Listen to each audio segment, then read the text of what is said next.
Quem bota a cabeça tem quem descalce pra se levantar.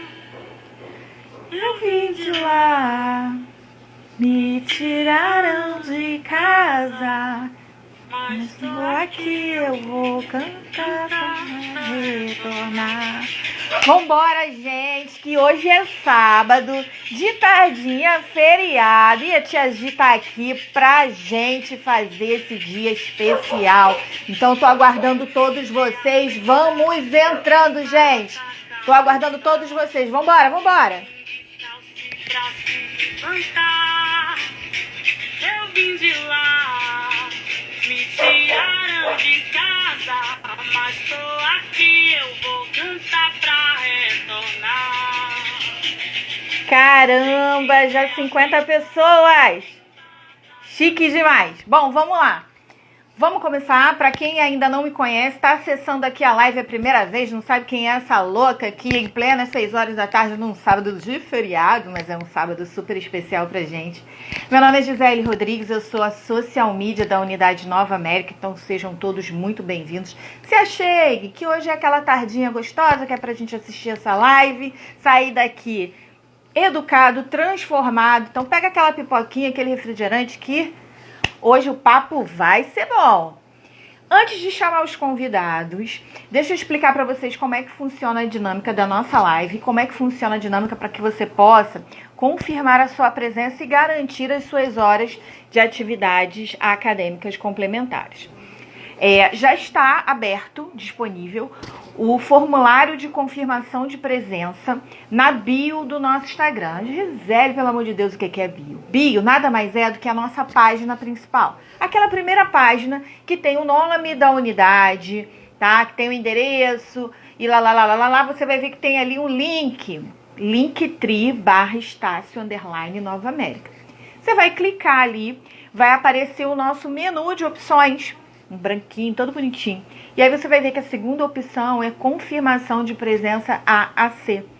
Vai clicar ali. Opa, o pessoal do Presidente Vargas, um beijo pra vocês, tamo junto.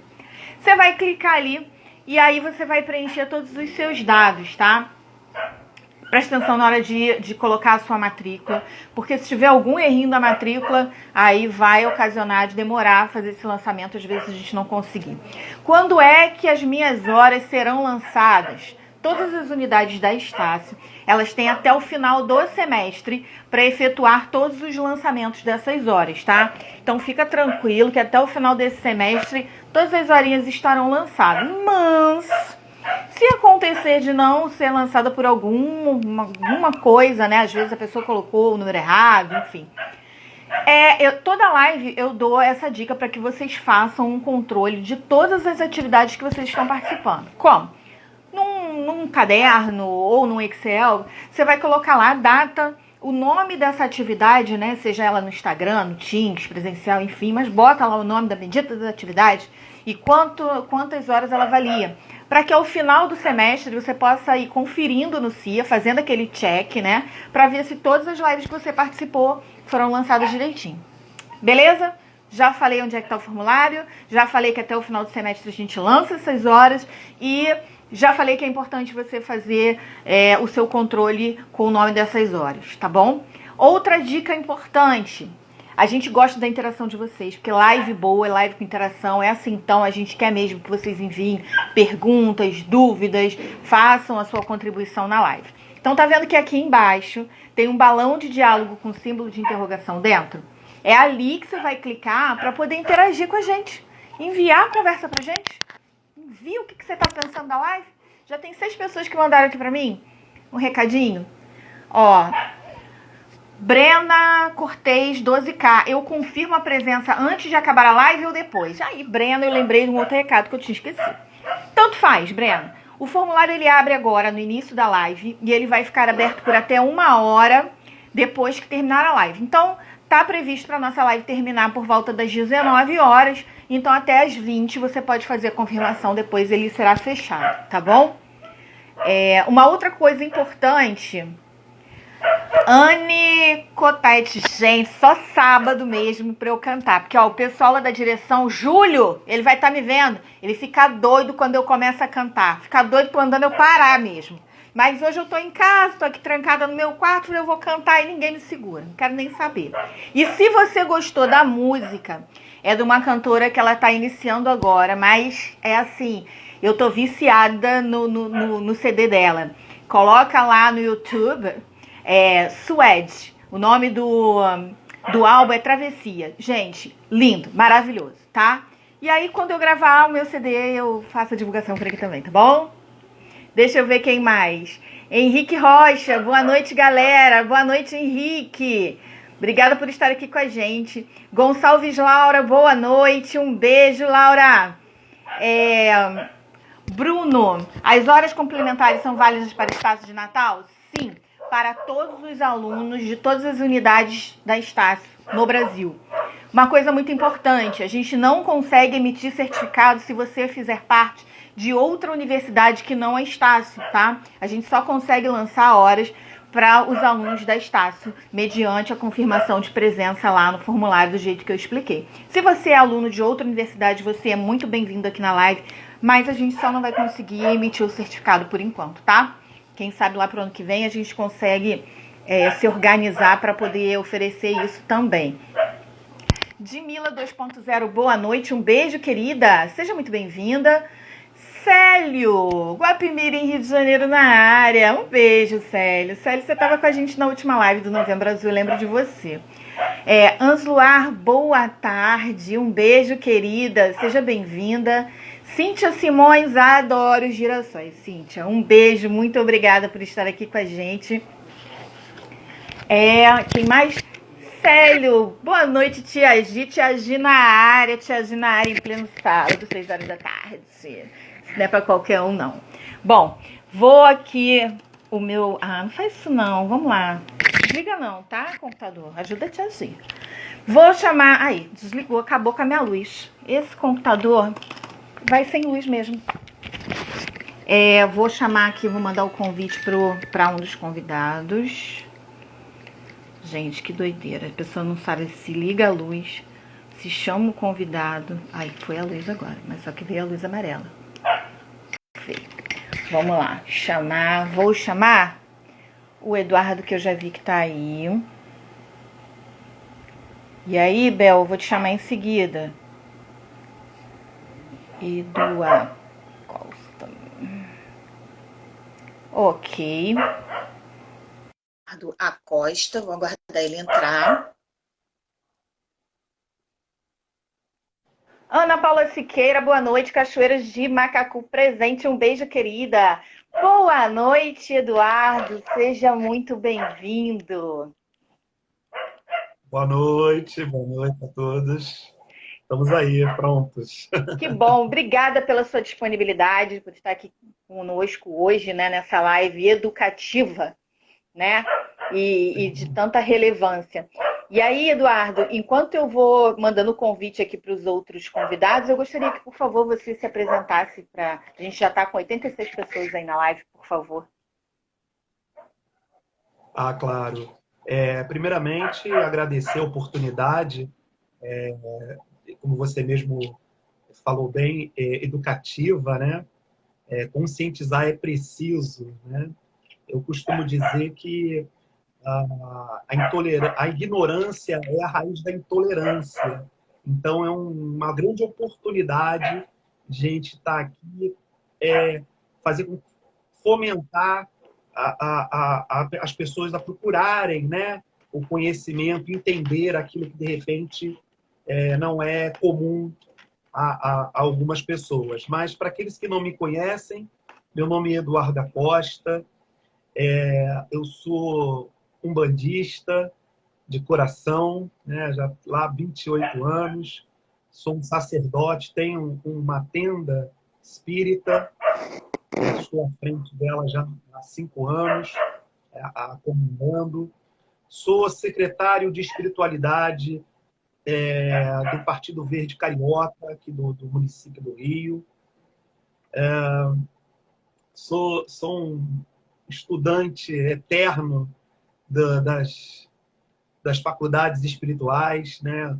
Através de procurando entender sempre. Sou iniciado também no Queto, sou iniciado na nação Queto, sou um filho de Oxalá, e é isso. Muito obrigada pela sua participação aqui. Eu tenho certeza que ela vai agregar bastante a nossa live. Eu acho, o Fabrício, Fabrício acho que entrou, mas não está aparecendo a imagem. Está preto. Você está conseguindo enxergar, o Eduardo? Dividiu a tela e ficou preta, né? É verdade. Eu estou vendo vocês, mas vamos lá. Vamos fechar de novo. Isso, eu te envio o convite novamente. E aí, deixa eu...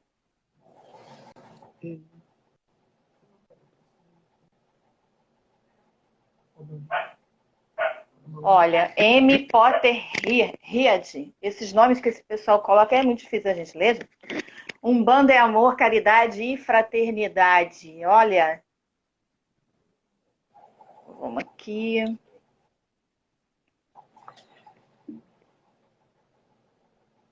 Ok, mandando o convite de novo para o Fabrício. Quem mais colocou coisa aqui pra gente? Célio, maravilha, irmão de fé, sou iniciado no Queto e filho de... Como é que fala, pronuncia isso, Eduardo? Me ajuda.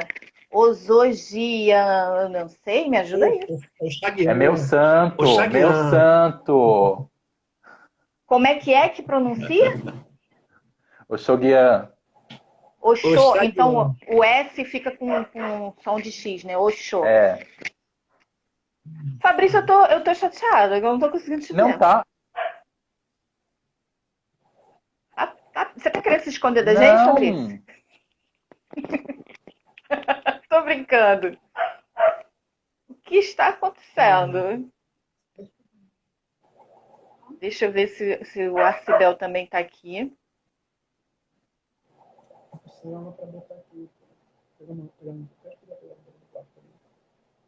Não sei se está alcançando.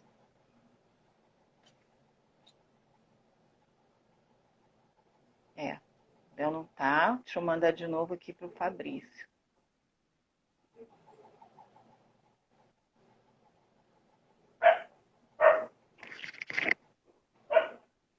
Opa, 100 pessoas com a gente. Maia, boa noite. Sou do Polo de Realengo. Um beijo, pessoal de Realengo. Obrigada por estar aqui com a gente, querida. Seja bem-vinda. Entrou?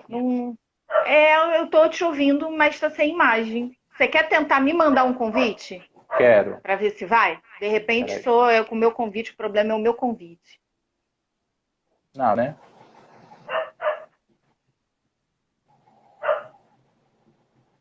Vamos tentar? Não. E aí... O Arcibel já falou aqui comigo no Instagram, no WhatsApp também. E deixa eu ver se eu consigo achá-lo.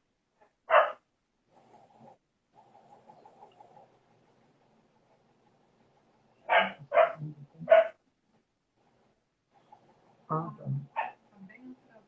Vou deixar um pouquinho.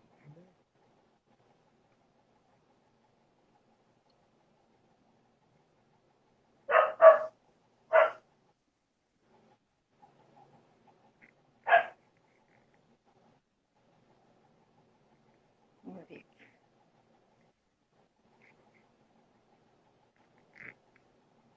Não tá. Que coisa. Só um minutinho, tá, Eduardo? Só para eu tentar colocar todo mundo aqui, tá? Coisas, imprevistos que acontecem nas lives. Enquanto Mas isso... só acontece porque é ao vivo. Então. Só acontece porque é ao vivo. Quem sabe faz ao vivo. Lud, como confirmamos a presença? Caso já tenha explicado, pode explicar novamente? Explico sim, Lud. Presta atenção que a tia G vai explicar. Lá na bio, que nada mais é que a página principal do Nova América, tem um link. É o linktree/Nova América. Clicou ali, vai aparecer o nosso menu de opções, tá? A segunda opção é confirmação de presença AC. vai abrir o formulário para que você possa fazer o preenchimento lá dos seus dados, tá? Importante que essas horas não tem lançamento automático. Todas as unidades da Estácio, elas têm até o final do semestre para efetuar esses lançamentos, tá bom? E o formulário, aceitei aí, tá, Fabrício? E aí o formulário ele vai ficar aberto até às 20 horas, para você poder fazer a confirmação da sua presença, tá? Oxente Elis Bio, boa noite, meu povo, Polo Nova América.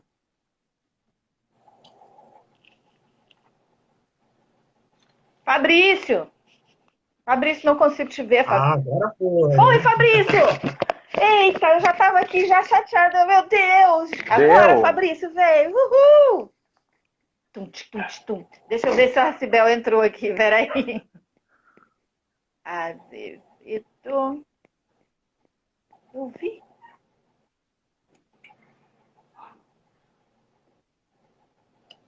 Opa, achei. Pronto, Bel, te mandei o convite aí que só falta você, hein? Pra gente começar aqui. Bom, Fabrício, enquanto a gente tenta chamar o Arcibel aí para começar a nossa live, né? Arcibel, agora tá completo. Agora ficou show de bola. Fabrício, primeiro eu gostaria muito de agradecer a tua disponibilidade. Prazer em conhecê-lo, prazer em conhecer o Eduardo. Eu não conhecia vocês ainda, né? E aí vocês aceitaram de pronto essa ideia de estar aqui num feriado, 18 horas. Então, muito obrigada. O Eduardo ele já se apresentou. Fabrício, por favor, se apresente. E aí, em seguida, o Arcibel, que eu chamo carinhosamente de Bel, porque a gente trabalhou já um tempo junto, então a gente já trocou muita ideia. Então, por favor, Fabrício. Obrigado pelo convite. Estou Estão escutando bem, né? o som tá bem. Sim, né? Tá. Obrigado pelo convite. Eu fico muito feliz de estar aqui junto com vocês na data de hoje, que é um dia tão importante, né? Para a gente discutir esse assunto, que obviamente é um assunto intolerância religiosa, consciência negra, são temas que a gente tem que discutir o ano inteiro, né? Não só na data de hoje, mas a gente aproveita essa oportunidade que a gente tem e a gente invade todas as redes sociais, a gente invade as mídias, os meios de comunicação, a gente aproveita para a gente, mais uma vez, debater assuntos que nos são importantes. As pessoas estão mais abertas, né, para escutar, né, nesse momento. Então, a gente vai lá e... Então, eu sou Fabrício, como você falou, eu sou arquiteto urbanista, eu sou mestre em arquitetura e urbanismo, já que estamos numa mesa, numa roda de conversa sobre religião, eu sou iniciado no Queto. Aliás, quando falaram que era de Oxóssi, chamaram meu nome e eu apareci, né? Não teve a imagem. Não visualmente, mas eu apareci. Não teve a imagem, mas eu estava ali. Saúdo, pedindo a minha bênção e dando a minha bênção também a todas as pessoas que estão aqui. Mas o tema da minha pesquisa é o catolicismo negro. Aliás, eu vim correndo, eu estava numa celebração enculturada, em estilo afro. Uma celebração que acontece aqui em São Paulo, eu falo de São Paulo, né? Dentre as muitas atividades que o dia de hoje acontece aqui na cidade, a gente estava numa celebração enculturada, numa igreja de uma Irmandade Negra, do Rosário dos Pretos do Paissandu, e esse tema eu gostaria muito de trazer para vocês, né? A gente fala de intolerância religiosa e, obviamente, os grupos, então, que são, né, de matriz africana, como Umbanda, Candomblé, Quimbanda, Batuque, enfim, o Vodunce, são realmente os casos que a gente tem mais graves, né, de intolerância, mas o catolicismo negro também é um ambiente, né, em que há uma certa intolerância, um desconhecimento, uma ignorância, e por isso eu acho bastante importante esta data e fico muito feliz com a oportunidade. Eu agradeço e eu exponho aqui a minha ignorância mesmo desse assunto, por isso a minha curiosidade também, porque se eu, que sou uma pessoa disposta a aprender, a atender, eu sei da minha ignorância, imagina as pessoas que não têm a disponibilidade, né, de escutar, de entender, de aprender. Tem muita gente que tem esse preconceito. Então, a ideia hoje é a gente desmistificar mesmo, educar entender como tantos papos eu tive com a Arcibel, né, Bel? Boa tarde. Conseguiu entrar, hein, filho? Verdade. Consegui. Para mim é tudo um pouco mais difícil. Mas não é Um impossível. pouco mais difícil sempre, mas o êxito sempre chega. Eu sempre consigo chegar no cume. Papai Xangô me carrega, junto com toda a ancestralidade, a gente chega lá. É isso aí. Mas como tem o Ogum também rodando, vem as lutas, vem as dificuldades. Isso faz parte. Por Eu só favor, agradeço por isso. se apresente, Bel. Obrigada pela sua disponibilidade. Obrigada pela indicação do Eduardo, que o Eduardo chegou até a mim pela indicação do Arcibel. O Fabrício também foi indicação de uma outra convidada, foi a Débora. A Débora vai estar com a gente durante essa semana aí também, falando sobre o afroturismo. Então, Bel, por favor, se apresente. Bom, sou o Arcibel Azevedo, tive o privilégio de trabalhar com a professora Gisele, enquanto estive como colaborador na Estácio. Ela foi minha primeira coordenadora, aprendi muito com ela. Tive dois coordenadores durante os 4 anos que eu passei por aí. Os passos iniciais, a Gisele é quem me conduziu. E a ela eu sou grato por isso eternamente. Arcibel Azevedo da Silva, nascido numa família tradicionalmente batista, por força da senhora Sofia Ribeiro, esposa de um empregado de uma fazenda do interior de Minas, que aprendeu a ler sozinha na Bíblia.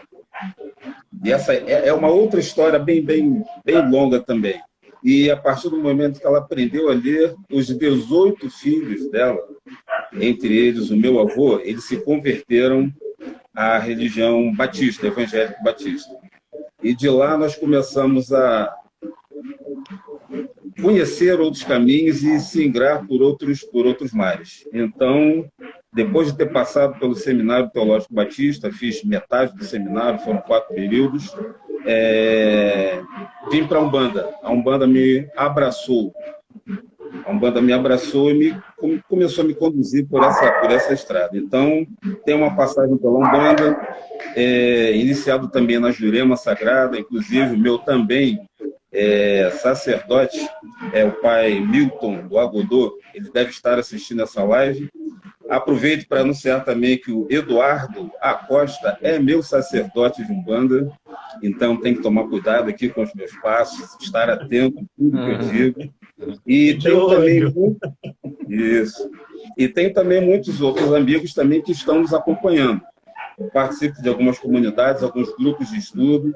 A comunidade Ancestralidade do Axé está ligada, acompanhando, porque faz parte de uma das minhas provas, falar da Umbanda, falar sobre Umbanda, e é um dos pontos que serão discutidos hoje. E é basicamente isso. No mais, é aprender com os 3 mestres aí que eu estou acompanhando. Vamos botar 2, que hoje eu estou para aprender. Vou fazer a curiosa. Todos vocês estão conseguindo enxergar quando eu coloco as perguntas aqui na tela? Porque tem umas pessoas que entram, né? Não tá não? Tá, então eu vou ler quando for alguma coisa direcionada para vocês, tá? E aí, assim, a minha primeira pergunta, eu vou fazer para o Eduardo, mas aí depois o Fabrício pode complementar, Bel, o que quer dizer religiões de matrizes africanas, né? E quais são essas religiões? E aí eu gostaria que vocês respondessem para a gente, por favor. Eu acho que para que a gente possa estar falando de religião de matriz africana, né, ou qualquer outra religião, a gente primeiramente a gente tem que entender a história, né, de como isso tudo aconteceu. A diáspora africana, né, os navios negreiros do Brasil, e daí como surgiu isso. Olha, tá um batuque muito bom, e eu sei que é lá no Arcibel que ele falou para mim que ia estar ali do lado. Bel, você pode fechar o som só um pouquinho para a gente poder escutar melhor o Eduardo? Perfeitamente. Tem um microfonezinho aí na sua tela, é só clicar ali que aí o som vai estar fechado. Quando você for falar, é só clicar de novo que ele abre. Achou?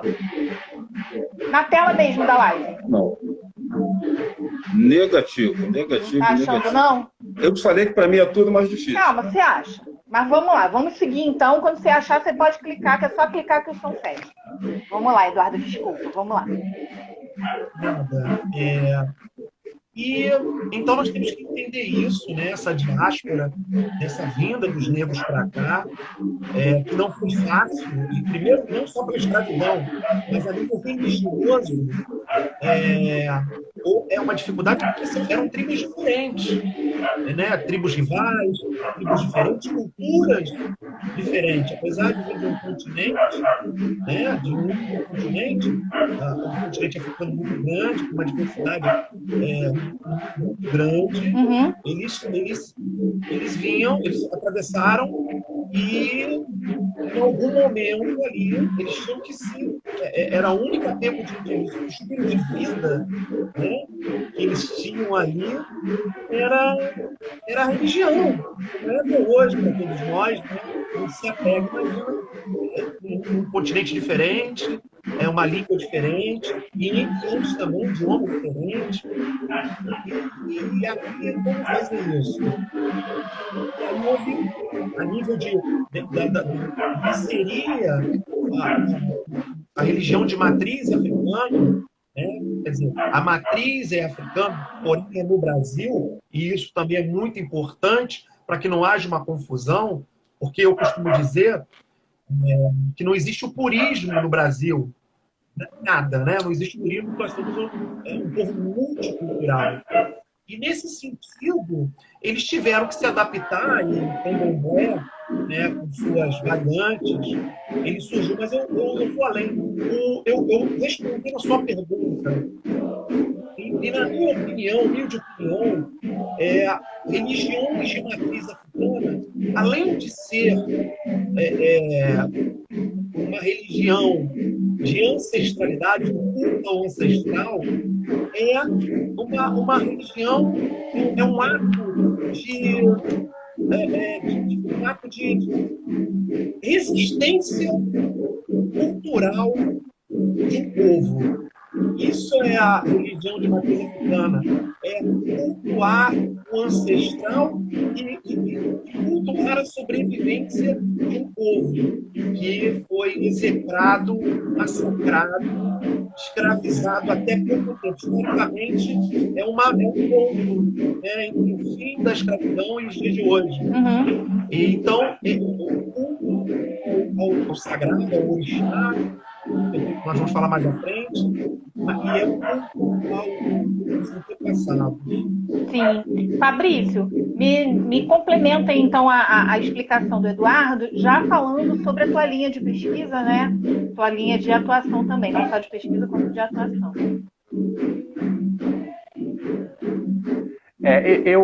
Eu concordo bastante, né, com o que o Eduardo falou, na questão da resistência, né?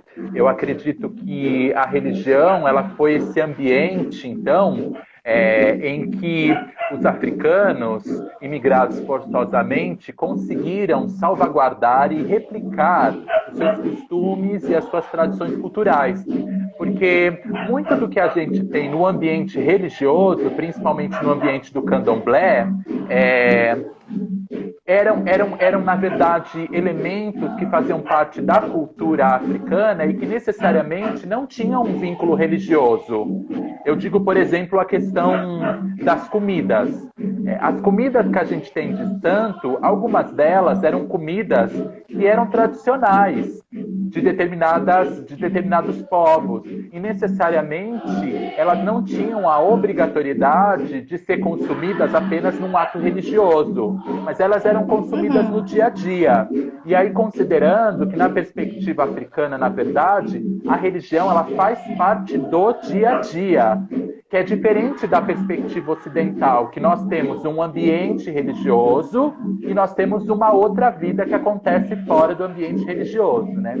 E aí, com relação à questão das religiões de matriz africana, eu fico pensando que, às vezes, nós nos limitamos, né, a alguns nomes já consagrados, principalmente no campo da pesquisa, na academia, que é eurocêntrica, que é ocidental.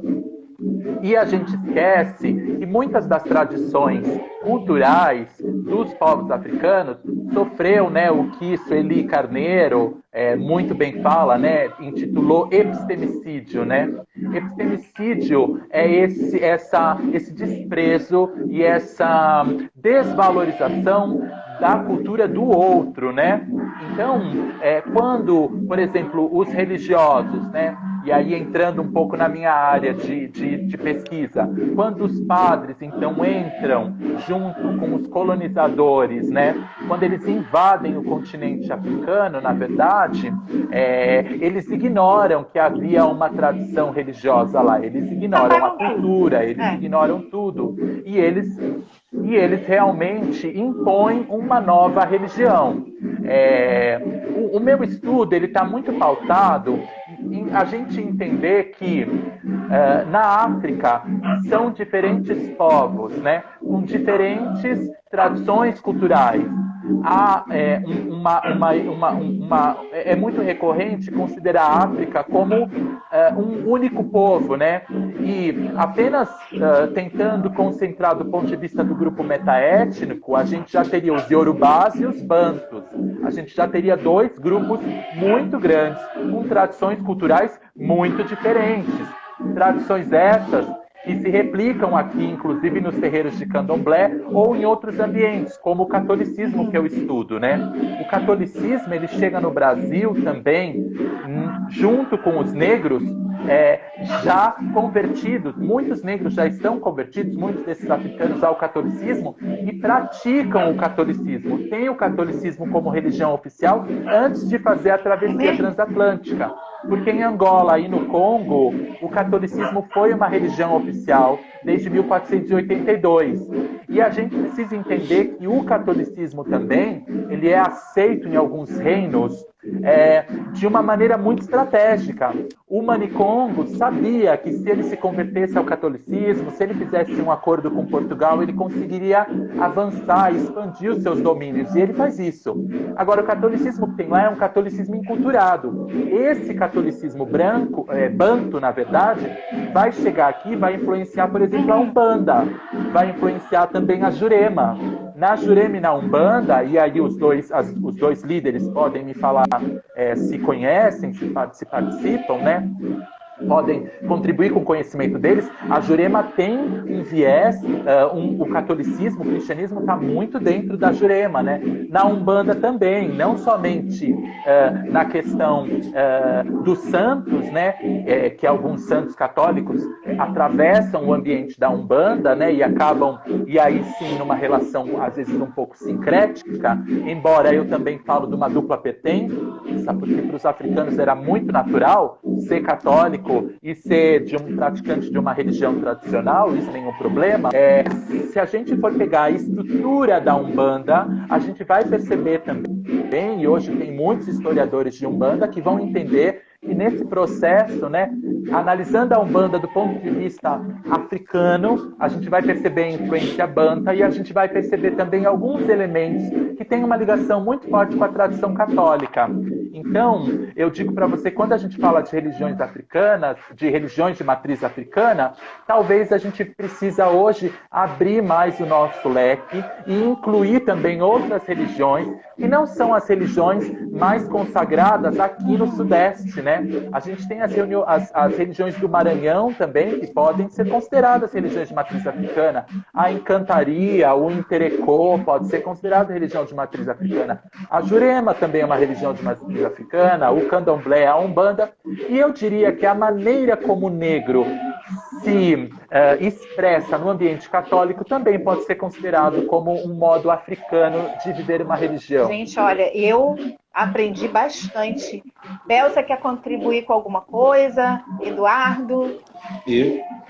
Eu fico grato se puder colocar um pouco no meu pensamento. Eu vejo como religiões de matriz africana aquelas praticadas no Brasil hoje e que têm ligação direta com as nações africanas. Hoje nós chamamos de nações, são cultos de nação, o que de maneira genérica é chamado de candomblé. Mas nós temos o culto de Queto, Jeje, Nagô, Angola. Esses são os 4 básicos. Provavelmente existem outros, mas como os cultos de nação e o candomblé, de uma maneira geral, não é o meu objeto de estudo direto, então essas eu chamaria, sim, de religiões de matriz africana. A Umbanda e a Jurema são religiões brasileiras que têm elementos do africanismo, elementos do catolicismo e elementos do kardecismo. Esses 3 são os básicos, mas existem outros também. A cultura banto, ela está presente, sim, e ela chegou bem antes da cultura iorubá. E, através da cultura banto, vieram os tatas. Os orixás, eles só vieram para esses cultos, ou para a formação desses cultos, junto com a cultura urubá. Mas a Umbanda, muitos dizem que é de matriz africana, porque existe uma confusão que é feita por falta de estudo, por falta de entendimento, digo principalmente nosso, umbandistas, principalmente nossos. Porque nós achamos, a princípio, que dentro da Umbanda nós cultuamos orixá. Não. Orixá é do povo Urubá e hoje ele está nas religiões de matriz africana, que são os cultos de nação e o candomblé. Dentro da Umbanda tem outro aspecto que eu falei, do kardecista, catolicismo e africanismo. Tem o ocultismo também, que já são outros mares pelos quais a Umbanda navega. Então, a Umbanda, ela é uma religião sincrética, com elementos do africanismo. Por isso ela é confundida. E nós, na Umbanda, não cultuamos orixá. Nós adoramos orixás, veneramos orixás, mas as entidades que vêm para as nossas celebrações, para os nossos cultos, são os falangeiros dos orixás. Isso aí você vai me explicar um pouquinho mais para frente. Que eu vou fazer essa pergunta aí dos orixás, que eu quero entender esse Paranauê aí direitinho, já. Segura. Nesse ponto eu vou ficar com você ouvindo o Eduardo. Segura, porque essa parte aí eu vou querer aprender também. Bom, a gente recebeu uma pergunta do M. Potter. Qual a diferença de uma nação para outra deixa eu clicar aqui que eu não consegui ler todo, no candomblé? Quem poderia responder? E aí? Se me permite um pitaco, eu sei que o Eduardo, que também é iniciado em nação, eu sei que ele vai poder falar isso com maestria. Mas, voltando lá, com a vinda das diferentes etnias, das diferentes nações africanas para o Brasil, inteligentemente, por parte dos europeus, eles foram misturados, foram postos elementos de nações diferentes dentro dos mesmos navios, para que ali começasse aquele processo de diluir as culturas. Mas, basicamente o culto, cada nação, dentro da sua cultura, ela tinha uma entidade. Não era como hoje. Quase todas as nações cultuam todas as entidades. Tem entidades que são mais específicas de uma nação e de outra nação. Então, para falar sobre essa diferença, aí eu vou passar a bola para o meu sacerdote Eduardo, que aí ele vai dar show e eu vou continuar anotando aqui agora com muito mais vontade. Eduardo, eu acho que o Fabrício queria falar antes. Fabrício, você queria falar alguma coisa? Não? Então vamos lá para o Eduardo, não. Depois você complementa. E a gente vai rodando. Olha, então, eu vou responder a pergunta, mas eu só quero deixar assim. É difícil você rotular o candomblé. Volto a dizer, ele são nações que se juntaram, né? Imagina a confusão que deve ter sido aquele início ali, se juntaram para poder cultuar, né? Não tinha por que você imagina, dentro da senzala, você mentalizar como é que era aquela situação. E era uma tradição oral, né? E como criar isso? assim, o Arcebel, ele falou muito bem. Aqui no Brasil, e eu acho que ele tem que se atentar no Brasil, né? Porque se falar do candomblé africano, não existe candomblé na África. Não existe candomblé na África, então, né? Isso é coisa do Brasil. Para a gente poder entender, senão a gente vai precisar de 5 horas aqui dessa live, para a gente poder alinhar algum pensamento. Mas assim, eu vou ser superficial. Na África, você não tem dentro do bem, ele vive isso. A pessoa vive isso na África. É uma coisa comum, natural e diária. O culto. E lá, você, por exemplo, você é um filho de Oxóssi, todos na África são filhos de Oxóssi. Aqui no Candomblé, você tem o filho do Barracão, do terror. Você tem um filho de Oxóssi, um filho de Nanã, um filho de Ogum, um filho de... Para mostrar esses elementos multiculturais e muito sincréticos. A diferença de um para o outro, o Pico, o Jeje, o Nagô, são elementos, são como entendido esse conceito cultural ao longo desse século para até chegar aos dias de hoje. Só que isso ainda vai se perdendo mais. O grande sacerdote Babalaô, ele diz o seguinte: na África são mais de 400 orixás. Aqui, mais ou menos, 16 cultuados no Candomblé, e no futuro vão ser 5, 6, porque vai minimizando e vai se perdendo, né? A não ser, de repente, os barracões de raiz que ainda se mantêm, que sobrevivem, eu não vou saber falar disso, o africano não está copiado, mas na Bahia existe um afogé, é todo o bairro voltado ali e vive isso aí dentro de um país gigante como o Brasil. São elementos do culto que diferencia um do outro, mas em si, dentro do candomblé, é muito parecido, mas não é igual. Há elementos de cores, de cantos, da reza, né? Do idioma ali, alguma coisa assim. Mas, como eu disse, tem que se aprofundar muito, senão a gente vai passar muito da hora para explicar o inexplicável. Eu acho. Eu vou falar uma coisa aqui que daqui a pouco não é mais. Ou foi, ou será. Né? É atemporal. Mas, em suma, é isso. Fabrício, me ajuda aí. Eu queria contribuir com o que o senhor falou. Na verdade, a gente tem a mania de achar...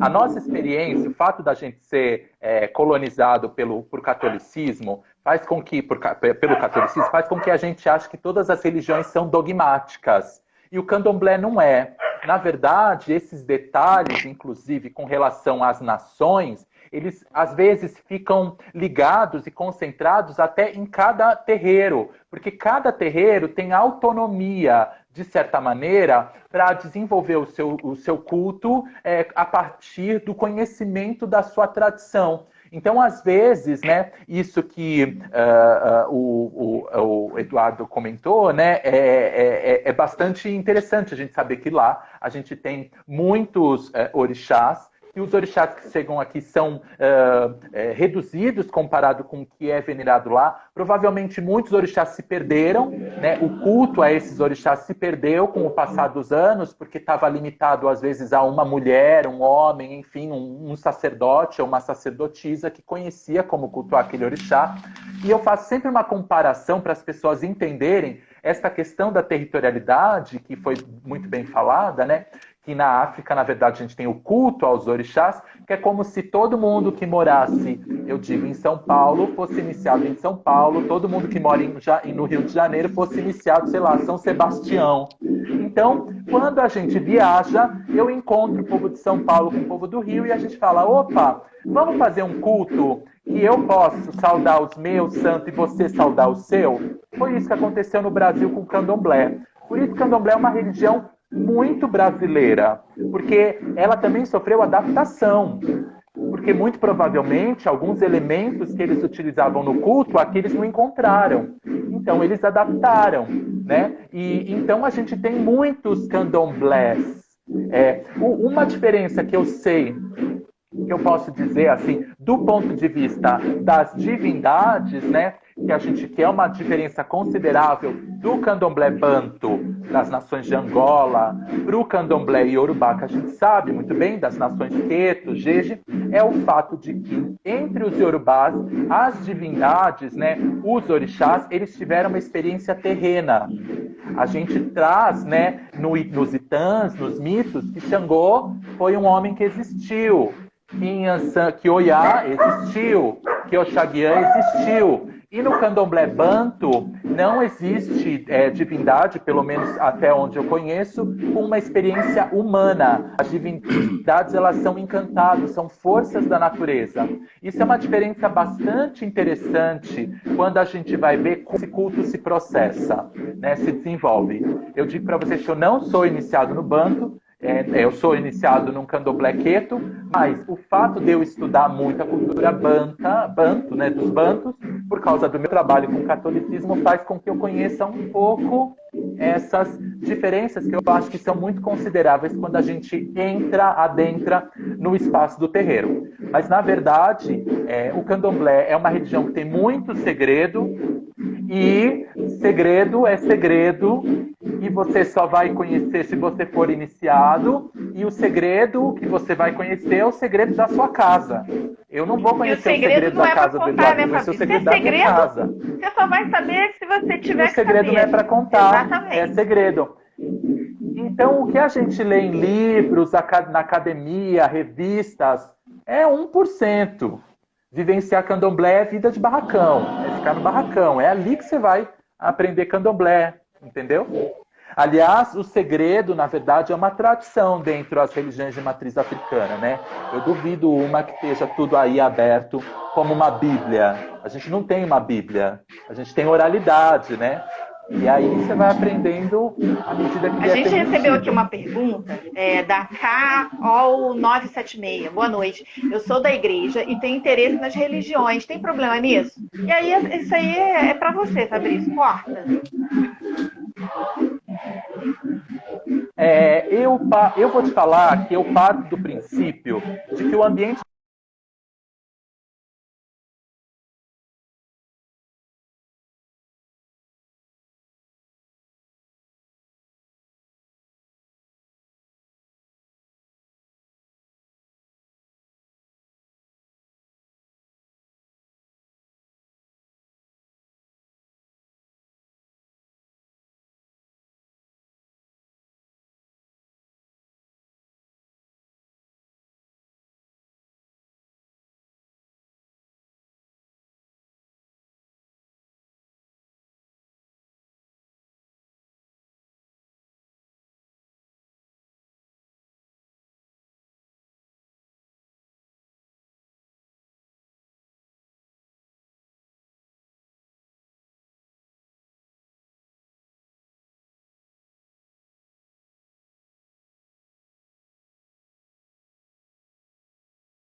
essa é a minha maneira de ver esse assunto, né? Eu acho que a gente tem que ter a liberdade, né?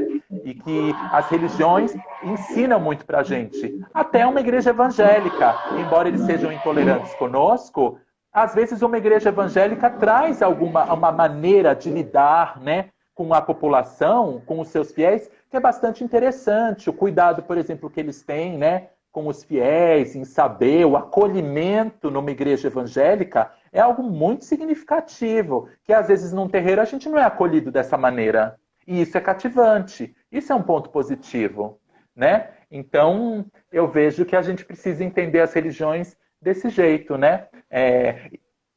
Extraindo delas as melhores experiências que a gente pode ter. Olha, eu tinha feito até algumas perguntas que eu achei que seriam assim a base, né? Mas eu estou recebendo algumas perguntas aqui dos alunos, né, que eu acho que é interessante a gente partir para tirar a dúvida deles e depois, se der tempo, a gente volta aqui para o cronograma. Ednews, toda pessoa tem orixá? Sim, sim, todos têm. Todos, ori, cabeça. Todas as pessoas têm cabeça? Quem tem cabeça tem orixá. Vai desenvolver ou não, mas tem, né? É igual o anjo da guarda, todo mundo tem, como igual uma alma, quem acredita tem um espírito, uma alma, né? Todo mundo tem, na minha opinião. Eu só queria dar complementar sobre a Cá, se ela acho que ela está ainda nos ouvindo aqui, que a religião, seja ela qual for, ela é íntima e pessoal. Olha, Cá, só aqui entre 120 que estão assistindo, mais a gente aqui. Você não abre para ninguém. Vive isso. Religião é isso, é viver o que você acredita. Não existe pecado. Pra gente nem. Eu vou entrar nessa, mas pra gente nem inferno existe. Né? Então, sejam felizes. É isso que vale. E aí, pegando um gancho até nessa sua resposta, né? O filho RBS está perguntando por que a Umbanda é caracterizado muito voltado para o lado da magia negra, de fazer o mal. É o que fica no imaginário do povo, tá vendo? Por que é bom fazer a live? Que é para desmistificar. Então vamos lá. Poxa, e é uma pergunta muito importante, né? Uma pergunta muito importante. A magia negra, olha, eu sou magista, tá? E vou dizer, negro é uma raça. Não existe magia negra nem magia branca, né? A magia é magia. A magia não tem uma cor, né? A magia é magia. Isso, fazer o mal, né? Na verdade, não é a religião que faz o mal, é o ser humano que faz o mal.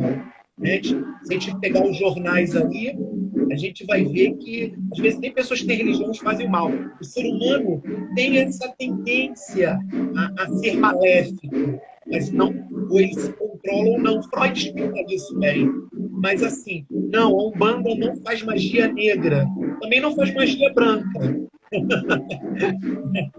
E não, isso não pratica o mal. O mal é do ser humano, independente de ser Umbanda ou não.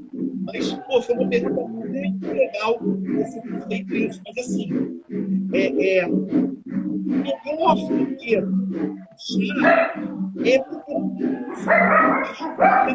mas eu acho que você não deveria ter afirmado, né? Porque a afirmação é muito, né? A gente não tem certeza de nada, essa é a verdade. Mas, pô, obrigado mesmo por ter dado essa oportunidade de poder responder essa sua pergunta. Gisele, se você me permitir, Claro. Na Umbanda não existe essa dicotomia bem e mal. Isso vem muito por força de um orixá, chamado Exu. Através dele, os nossos colonizadores tinham que personificar o mal dentro das religiões de matriz africana. Isso antes da Umbanda. A Umbanda veio bem depois. Começou lá pela cabula, depois teve a macumba, que é uma árvore, um instrumento musical, mas nós tivemos aqui no Brasil, no século XIX, orquestras de macumba, e que lotavam um teatro na época. Então, na Umbanda não existe essa dicotomia. Eles aproveitaram o orixá Exu para personificar o mal dentro da Umbanda, basicamente por causa da ferramenta, do instrumento de poder de Exu, que era o falo, o pênis, que tem as suas interpretações. Então, diante daquela cultura europeia dos nossos colonizadores, eles queriam incutir aqui nos nossos ancestrais, nos nossos antepassados, eles colocaram essa dicotomia em cima de todos os cultos praticados pelos meus ancestrais. Depois, na incomensurável sabedoria da espiritualidade, veio a Umbanda, dentro de um culto que, na época, era moda, que era o kardecismo, chamado de espiritismo. Então, dentro de um centro kardecista, a Umbanda começou. Ali foi anunciado pelo caboclo das 7 encruzilhadas. Ali ele anunciou que ele abriria uma casa, fundaria uma religião que fosse aberta para todos. Não foram exatamente essas palavras, estou colocando como minhas. E perguntaram a ele o nome. Falei, eu me chamarei, se é necessário que eu tenha um nome, me chamarei Caboclo das 7 Encruzilhadas, porque para mim não haverá caminhos fechados. É uma história muito longa, seriam necessárias muitas lives só para falar dos estágios que antecederam a Umbanda como ela é hoje, depois de como ela chegou a se instalar como hoje e como veio essa dicotomia que veio lá de trás com a inauguração da Umbanda, como a gente vê hoje, que hoje não é mais a Umbanda, são as Umbandas, que nós temos mais ou menos 30 e tantos segmentos de Umbanda hoje, certo? Então, respondendo essa pergunta, não há magia negra. O que há é falta de conhecimento. E esse nome, magia negro, foi dado justamente porque essas religiões, todas elas que têm algum elemento de africanismo, como é o caso da Umbanda, elas receberam essa peste. Maravilha, Bel. Bel estudou, veio afiado. Ô, Fabrício, eu queria passar essa palavra aqui para você poder falar um pouco sobre, já é uma curiosidade minha, né? E aí eu vou pegar um gancho também aqui da pergunta que a gente recebeu, né? Primeiro a pergunta é, há uma equiparação do catolicismo às religiões, né, africanas, acredito que a pessoa quis colocar religiões de matriz africana, e quando isso começou. E aí eu pedindo para que você possa esclarecer para a gente como é a... Deixa eu ver aqui, fechou? Peraí. Como é a Irmandade, né, que você faz parte, né, a comunidade do Rosário dos Homens Pretos, né, da Penha de França. Como é que funciona, como é isso? Tá. Eu queria só fazer mais um gancho a respeito da questão da magia, né, do desejar o mal, né, esta questão que fica sempre muito recorrente, né, nas religiões, principalmente no Candomblé e da Umbanda, né. O Bel falou muito bem da questão da divindade do Exu e falou muito bem a questão do falo, né, como os colonizadores vão ver isso e vão criar, na verdade, essa demonização numa religião em que isso não existe, mas eu sempre gosto de fazer uma comparação com relação a fazer maldade dentro do ambiente das nossas religiões, né, da qual eu me incluo, porque eu sou candomblecista. Eu faço sempre uma comparação. Se você for lá na igreja e diante lá do Santíssimo se ajoelhar e pedir para alguém se dar mal, você também está fazendo mal. Você está fazendo mal igualzinho, só que de uma outra maneira, né? Então, acho bastante importante a gente utilizar esse espaço, né? Até porque a gente quer falar sobre intolerância religiosa e, aos poucos, ir desconstruindo, né, essa ideia de que há uma preferência, né, por realizar coisas maldosas dentro do espaço das nossas religiões, né? Quando isso realmente não existe. Bom, vou falar sobre o trabalho da comunidade, sobre o catolicismo negro. Com relação à equiparação entre o catolicismo e as religiões africanas, não existe. O catolicismo é uma religião ocidental, né? E as religiões de matriz africana estão atuando numa outra chave, né?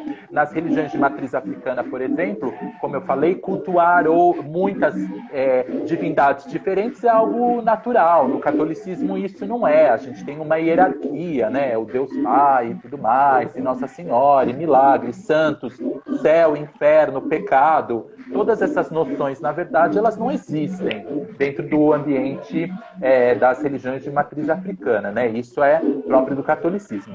Agora, obviamente, né, o catolicismo, quando entra na África, como eu falei para vocês, em alguns lugares, né, ele vai ser recebido de uma maneira diferente e vão haver aproximações dos africanos com o catolicismo, como aconteceu no Congo e Angola. Mas o catolicismo que é praticado lá é um catolicismo híbrido, cheio de nuances, né? Porque alguns elementos próprios da religião católica, como a cruz, por exemplo, já faziam parte das tradições bantas desde sempre. A cruz, ela é a representação de um cronograma, de um gráfico chamado de Kenga Kongo, que vai dividir o mundo em uma linha horizontal, que eles chamam de mar. O mar é a Calunga, né? Era a Calunga para os bantos, né? O lugar do cemitério, a morada dos mortos, e a terra, então, a morada dos vivos. E do ponto de vista vertical, existia uma linha que dizia que havia um ciclo, então, do nascimento até a maturidade e a morte. Então, este símbolo da cruz, ele estava presente em muitas tradições e muitos símbolos, muitos elementos da tradição religiosa dos bantus. E isso acaba sendo aceito, então, pelos africanos, quando eles identificam estes símbolos nos religiosos que estão com os invasores, né? Aliás, eu gosto muito de tentar imaginar como esses africanos, então, com toda essa cultura, com todo esse conhecimento, com essas tradições, imaginaram, por exemplo, ou traduziram, interpretaram o fenômeno de caravelas chegando, então, do mar, com homens brancos portando cruzes. Se isso para eles, e não sou eu que estou dizendo isso, existem outros pesquisadores que vão falar que os congoleses, quando viram as caravelas chegando, então, com aqueles homens de pele clara, identificaram e acreditaram que poderiam ser deles, porque eles diziam que o mar era a linha do não. O mar era o cemitério. Então, como que voltam pessoas brancas deste cemitério portando cruzes que são os nossos elementos sagrados? Isso pode ter sido um elemento, né, que ter despertado esse gatilho que fez a aproximação dos africanos de Angola e do Congo com o catolicismo. Mas veja bem, um catolicismo inculturado, híbrido, cheio de nuances, né? A gente tem, inclusive, no século XVIII, né, o caso da Kimpavita, que é uma mulher do Congo que diz que vai ser possuída por Santo Antônio, e ela vai fundar uma nova religião, que é o antonismo. Uma religião que vai chegar aqui no ciclo do café, com esses africanos esculpindo elementos em nós de pinho que são como se fossem amuletos. Mas é um catolicismo enculturado, híbrido, cheio de nuances, não é o catolicismo ortodoxo. Esse catolicismo pode ter criado esses desdobramentos nos ambientes, na Umbanda, né? Principalmente, em outras tradições, como a Jurema, enfim. Eu participo de uma comunidade, né? A comunidade do Rosário dos Homens Pretos da Penha de França, aqui em São Paulo. Na verdade, existiam irmandades, né, católicas, isso lá no período colonial. Essas irmandades eram espaços importantes nas cidades, né, ainda no período escravagista, porque dentro das igrejas os negros conseguiam, então, realizar e salvaguardar, né, as suas tradições, recuperar tradições religiosas, né, dentro desse ambiente católico, mas que era utilizado por eles de diferentes maneiras, né? Até porque dentro desses espaços os negros poderiam sociabilizar longe dos olhos dos brancos. A gente tem pesquisadores que vão dizer que as casas de matriz africana, né, as casas de candomblé da Bahia, as mais antigas, como o terreiro de Engenho Velho de Brotas, né, da Casa Branca, ele vai nascer de uma irmandade católica, que é a Irmandade da Boa Morte, que existe até hoje em Cachoeira, né? Então, quem está dizendo isso não sou eu, são várias pesquisas que vão falar, olha, o primeiro candomblé institucionalizado de todo o Brasil, que é a Casa Branca, nasce de uma Irmandade Católica Feminina, né? Mulheres que ainda hoje permanecem com esta irmandade, mas são lideranças de religiões de matriz africana também, de terreiros na região do Recôncavo. E aqui em São Paulo, a irmandade não existe mais, no caso da Penha. Existem outras irmandades que ainda estão vivas, como aí no Rio de Janeiro, a Imperial Irmandade, né, de São Benedito e de Nossa Senhora do Rosário. Ainda existe a irmandade. Aqui a gente tem uma comunidade, que é um grupo independente da igreja, mas que ocupa o lugar, então, uma igreja de pretos, uma igreja que foi construída por uma irmandade de pretos, que é a igreja de Nossa Senhora do Rosário dos Homens Pretos da Penha de França. Nós ocupamos desta igreja, demarcamos a territorialidade negra desse espaço e realizamos missas enculturadas, né?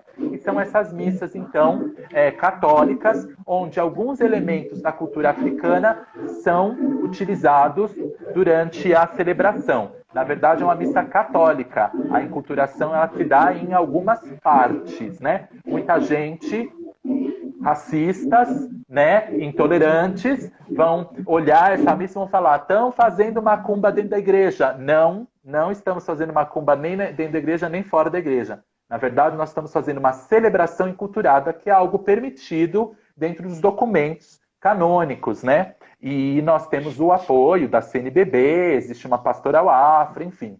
Mas a comunidade, ela age assim, né? Demarcando a territorialidade desse lugar na Zona Tem uma Leste igreja de São dessa Paulo. no centro do Rio, na Rua do Rosário, se eu não me engano. Minha avó me levava quando eu era pequena. Sim. Bom, gente, a live tá assim, tá passando e a gente não tá nem vendo. Assim, a gente pode estender um pouquinho. Se vocês não tiver problema na agenda de vocês, a gente estende um pouquinho só para poder falar de alguns outros pontos aqui pra gente passar informação. Fale, Eduardo. Tem uma pergunta da Nena Napoleão que eu tô... Então, eu tô esperando o Fabrício terminar de falar, porque acho que ele não consegue ler. Isso, ele não consegue ler. Você consegue. Não, eu li, já terminei, e como o pai Sidney de Xangô fala, o problema é a galinha da macumba. Sempre. Por favor, com a palavra. Diga. Olha, Fabrício, eu queria só deixar aqui registrado.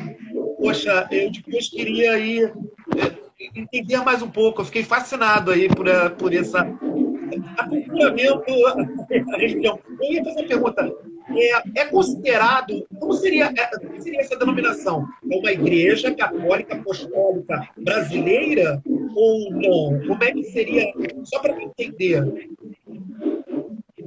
Não, na verdade, assim, o que é uma igreja, na verdade, a missa, bom, é uma igreja católica romana. Romana?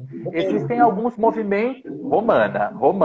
Existem alguns movimentos dentro da igreja católica romana. Existem as irmandades, que eram essas confrarias de leigos, que aconteciam lá no período colonial, né? Na verdade, a gente tem que entender que no período colonial existiam poucos padres no Brasil, então o catolicismo foi muito propagado a partir dos leigos, que fundavam as suas igrejas, Irmandade dos Pretos, e aí não só os pretos, os brancos tinham irmandades também, da Misericórdia, enfim, tudo que é igreja no período colonial tinha irmandade ou ordem terceira, no caso dos franciscanos e dos carmelitas.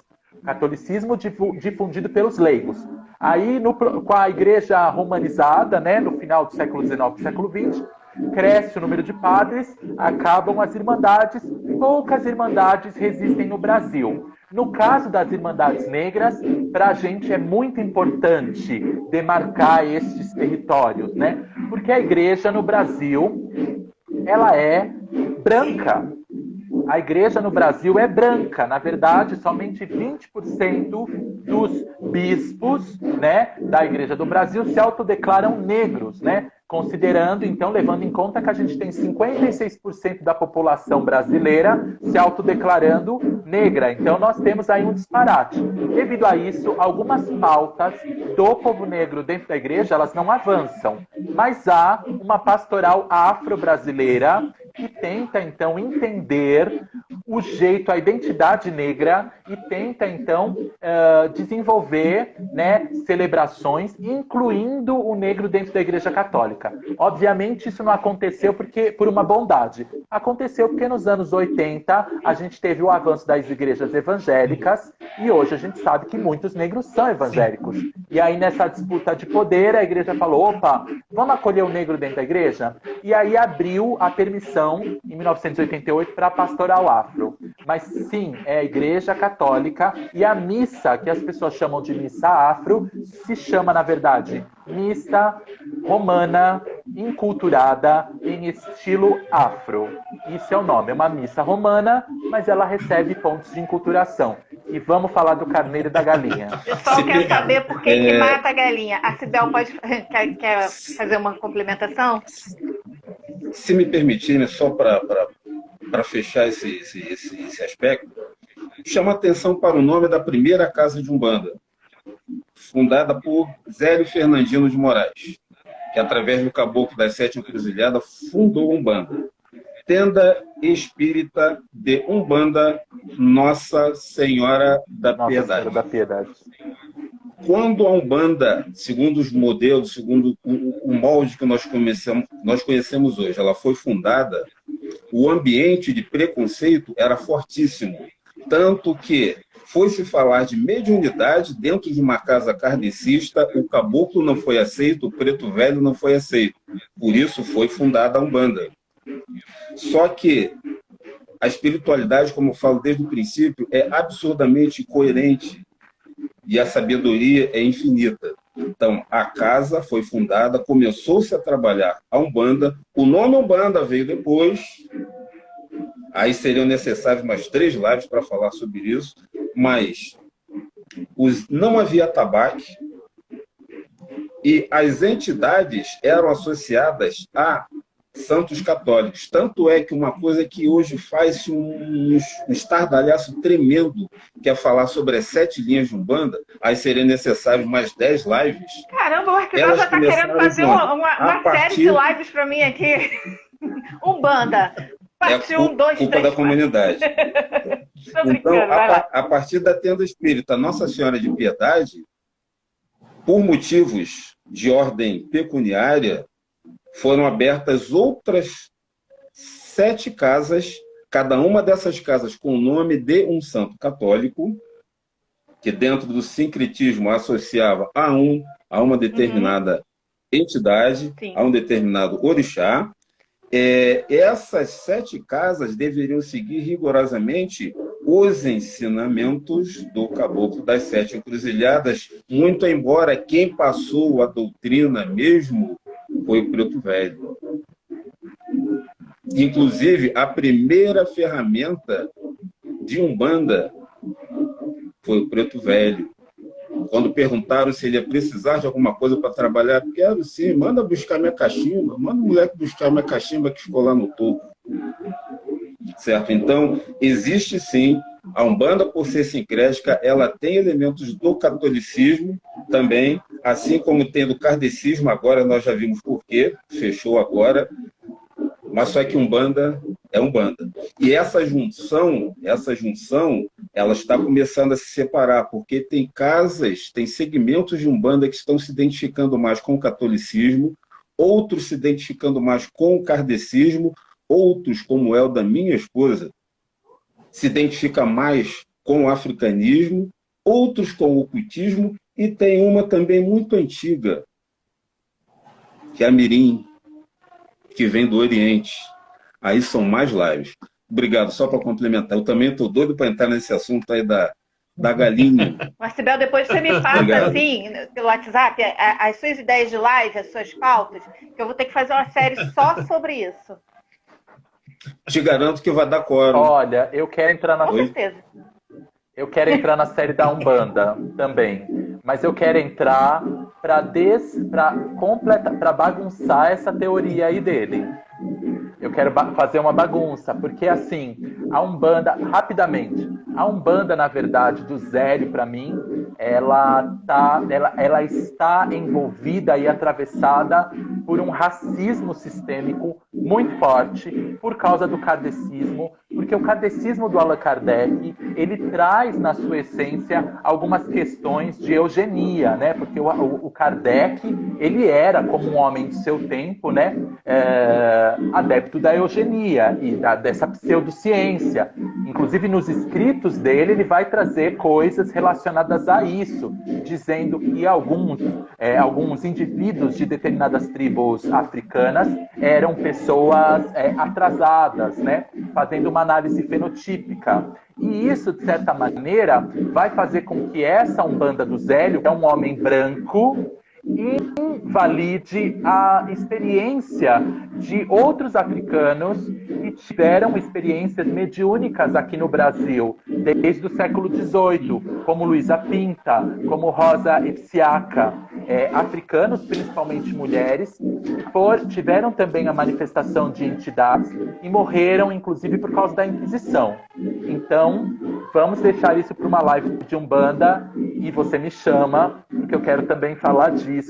Mas eu acho importante reafirmar nesta live, neste dia, que nós lutamos contra a intolerância religiosa, a gente abrir os olhos com relação a estes discursos que atravessam os ambientes das religiões, e a Umbanda, ela é atravessada também por esses discursos, né, que têm uma base forte racista, né? Como eu falei, que invalida a experiência de outros africanos antes do Zélio. E a gente tem que entender tudo o que está acontecendo ali, né, em 1910, quando a Umbanda está sendo instituída. O próprio dia 15 de novembro não é à toa, gente. Proclamação da democracia racial. exatamente isso.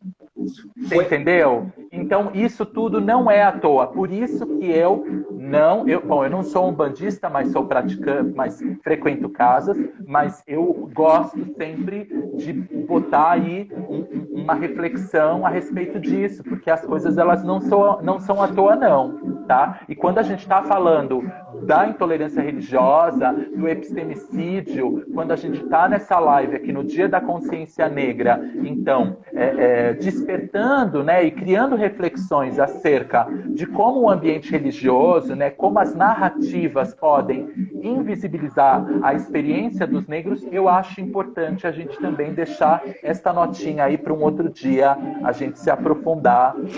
Sim, só para... Nada. Desculpa, mas eu não posso deixar isso passar. Quando eu falo... Como eu falei, para a próxima live sobre a Umbanda. Quando eu falo sobre sobre a galinha e o carneiro. Podemos falar sobre a galinha e o carneiro? Sim. Vamos lá. Tá todo mundo curioso da galinha e do carneiro. Vamos lá. Isso, então vamos lá. Olha, é muito simples. Primeiro, eu agradeço as pessoas que colocam essas perguntas, elas são importantes para desmistificar algumas coisas. Né? Eu não quero que ninguém pense como eu penso, eu só quero que pense. Mas vamos lá. Qual é o incômodo da galinha e do carneiro? É porque são de matrizes africanas que fazem os seus rituais utilizando esses elementos, esses animais. Porque se nós formos nos preocupar com a galinha e com o carneiro, nós temos que nos preocupar com a agropecuária, que mata cruelmente galinha e carneiro. Isso é a primeira coisa. A não ser que seja vegetariano, então o problema não é com os negros, o problema é com toda a galinha e todo o carneiro. Existem religiões que ainda, como a judaica, sacrificam animais. Existem outras religiões que usam animais. Então, a gente tem que pontuar o seguinte: qual o problema da galinha e do carneiro? É porque de cultura africana, é por isso, e aí é magia negra. A gente tem que pontuar essas coisas. Assim, acredite, desculpa, eu não vi quem escreveu, mas acredite, não é algo exclusivo da religião de matrizes africanas. E outra coisa, o sagrado é muito secreto. Mas vou abrir um pouquinho. Para aqueles que não sabem, quando há o que fala que é poupar, né, a galinha, ou o carneiro, ou qualquer outro animal, voltando lá ao ritual afro de culto à ancestralidade, uma pequena parte vai para esse ancestral, como é feito no Japão, comidas, como é feito no México, né? E a maioria vira alimento de consumo. Ele vira comida para as pessoas comerem. Assim você vai no mercado e olha, se a gente for falar como é que chega a galinha ali empacotada, olha, é cruel, ali tem crueldade. Eu falo isso com muita franqueza e com muita firmeza, porque eu participo de rodas de defesa de animais.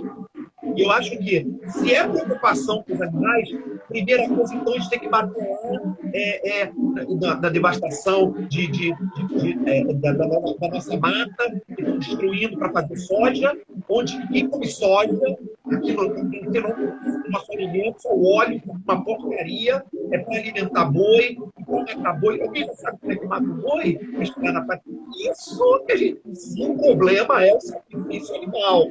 Mas se o problema não é esse, é feio, porque é de cultura negra, aí precisamos se aprofundar na história do Brasil, na história da cultura afro e de outras culturas que usam essa mesma prática. Meninos, olha só, para Se gente... me permite. Fala, Bel, fala. Se nós formos estudar o Velho Testamento, não me lembro exatamente qual livro, mas nós temos ali uma tabela de sacrifícios. Por isso, quando João Batista avistou Jesus, ele disse que eis o Cordeiro de Deus, fazendo alusão ao sacrifício, eis o Cordeiro de Deus que tira o pecado do mundo. Certo? E na saída do povo hebreu do Egito, o que foi feito? Que animal foi imolado para que o sangue desse animal fosse aspergido nas portas do povo hebreu.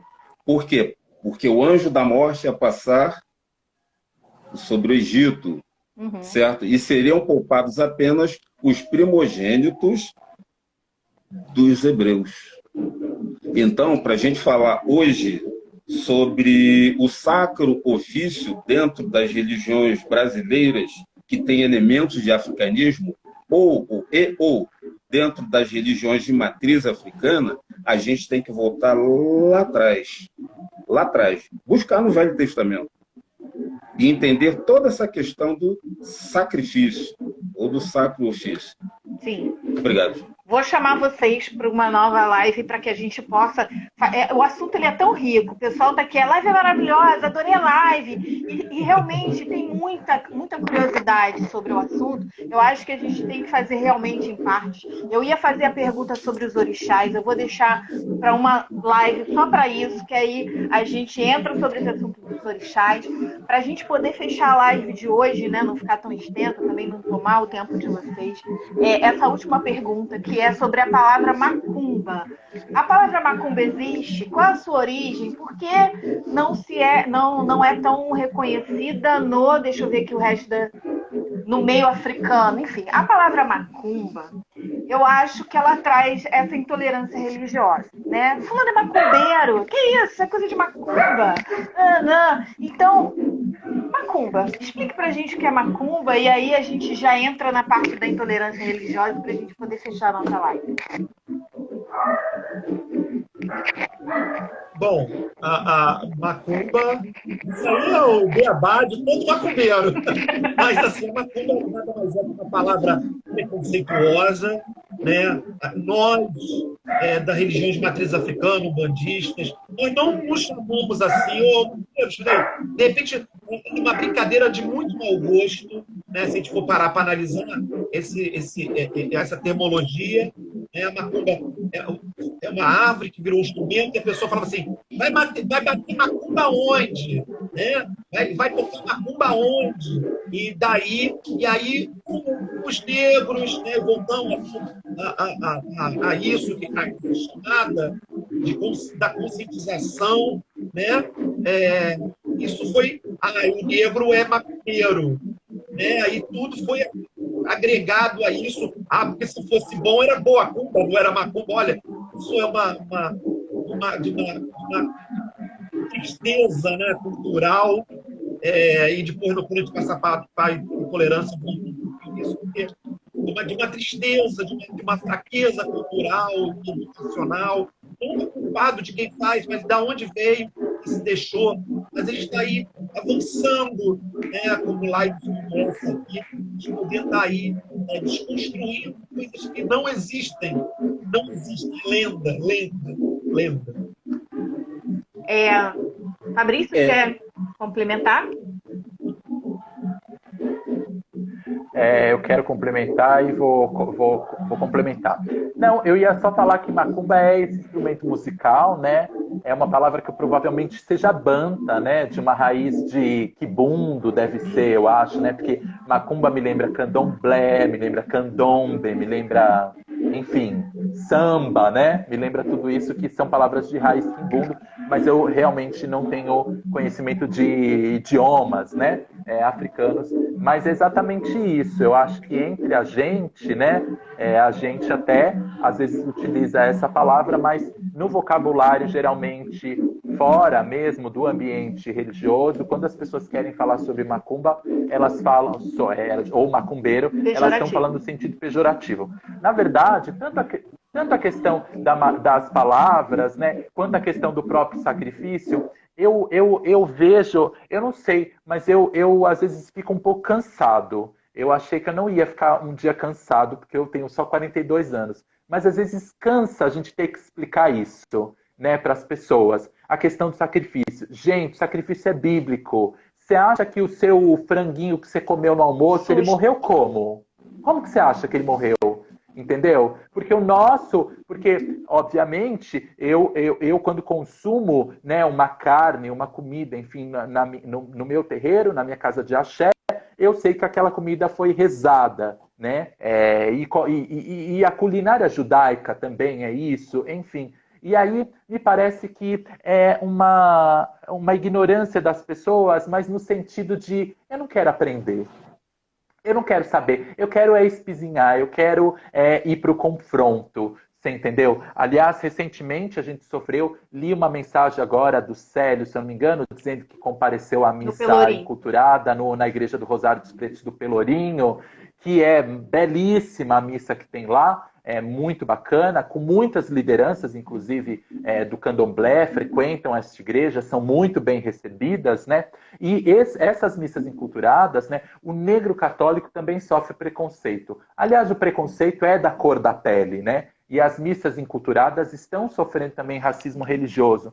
E outro dia nós sofremos, né, com um comentário de um grupo católico muito conservador, dizendo barbaridades a respeito da nossa celebração. Eu fiquei num primeiro momento com vontade de entrar nesse perfil e fazer um comentário, né? Assim como a gente sofre intolerância, né? Casas de terreiro de candomblé, de umbanda sofrem intolerância. Mas aí no segundo momento eu pensei, tudo que eu vou explicar são coisas que eles sabem.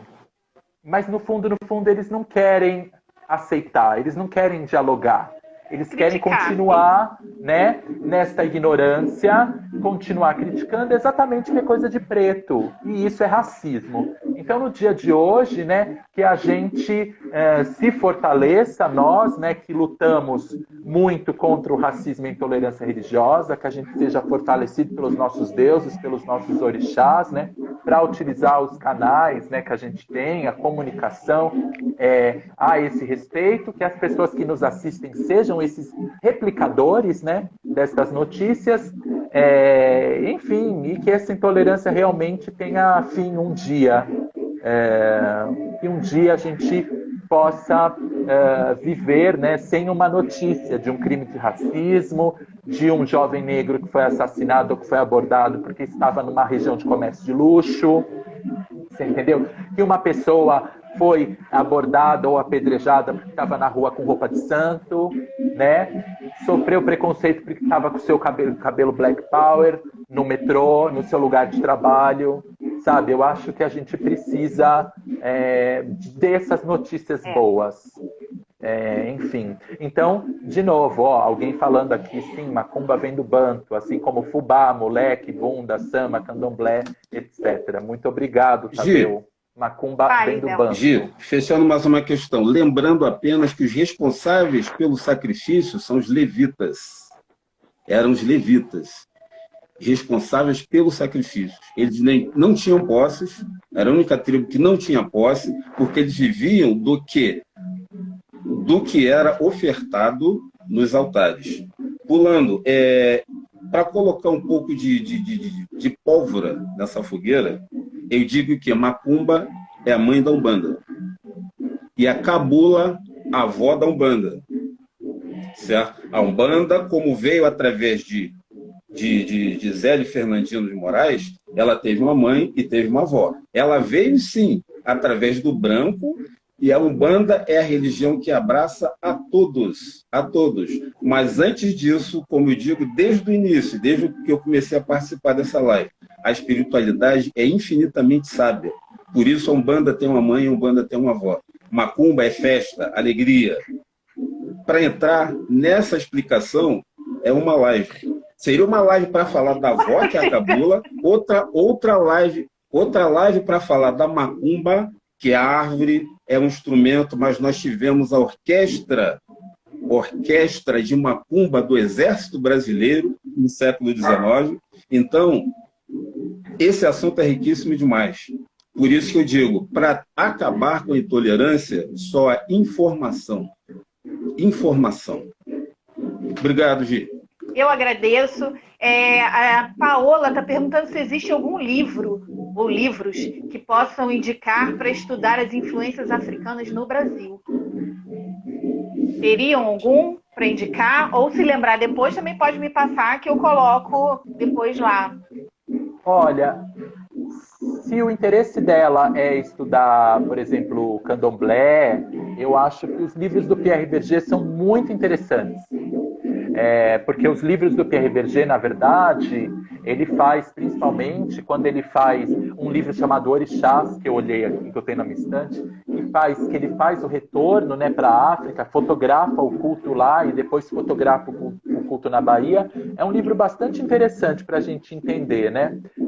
No mais, existem muitos livros que vão falar de cultura, de música, enfim. É uma vasta mesmo bibliografia. Talvez se ela falasse, ela pode entrar em contato com você, não sei, se ela disser, eu gosto deste tema, aí talvez eu acho que a gente pode ser mais assertivo. Peraí, Bel, ela pode entrar em contato, mandar um direct para o teu Instagram, Fabrício? Porque aí ela já diz para você qual é o interesse, e aí você já passa qual é o livro. E aí eu oriento, sim, claro, eu adoro, fale, Bel. acho importante. E, Gi, lembrando só que Pierre Verger, ele começou como pesquisador, ele foi como Pierre Verger, foi fazer as pesquisas, os estudos e voltou como religioso. Pierre Fatumbi Verger. Me desculpe, eu não conheço profundamente essas questões dos cultos de nação, mas ele foi um grande contribuinte. Ele começou Pierre Verger e voltou, foi batizado com Fatumbi, Pierre Fatumbi Verger. Ele se converteu. Bom, diga. Sobre livros, só para dar uma apanhadinha sobre livros, estava buscando aqui, Lei 10.639 de 2003, que obriga as bibliotecas a terem livros de cultura africana e cultura africana no Brasil. Conscientizando para que essa pergunta não vire uma lei morta. Isso é muito importante, porque existe lei, mas, infelizmente, não há uma aplicação. E aí as pessoas ficam... A gente está fomentando aqui a conscientização, a pesquisa, e vai ter que caçar alguma coisa boa, séria, para poder ler, mas deveriam ter nas bibliotecas por lei, desde 2003. Eduardo. E o livro de Pierre Verger é esse mesmo, é Oloriçã, mas no português é Orixá, de Pierre Fatumbi Verger. Tá. Se puder me passar pelo WhatsApp, porque aí depois eu, na hora da postagem, eu coloco ali escrito direitinho para que eles possam procurar. E aí, fechando aqui a nossa live... O professor tem na estante dele? Sim. Só para eu poder escrever direitinho o nome, né, do autor, para a pessoa poder procurar. A última pergunta aqui, que eu acho que fecha com chave de ouro. Pessoas do candomblé, da Umbanda, acreditam em Deus e na existência de santos? Olha, Posso? Desculpa. sim, é óbvio.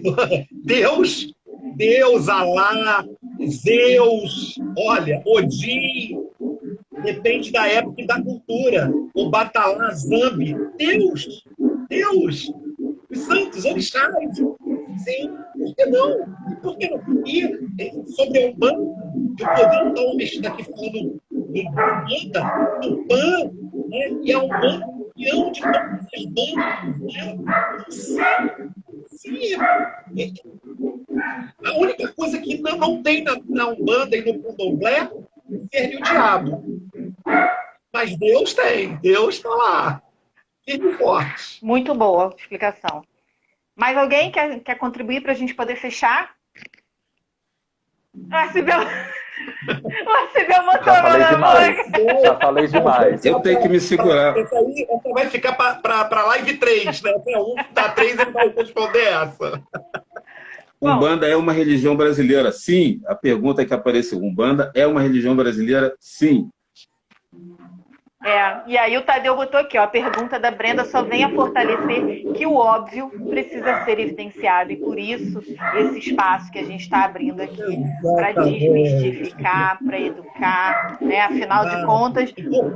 Importância de balada. Exatamente. Afinal de contas, a nossa missão é educar para transformar. Então a ideia é essa, a gente vai fazer essa semana toda e depois a gente vai rascunhar, desenhar aí uma série só sobre religiões para a gente poder educar também, desmistificar. Quero muito agradecer a disponibilidade de vocês.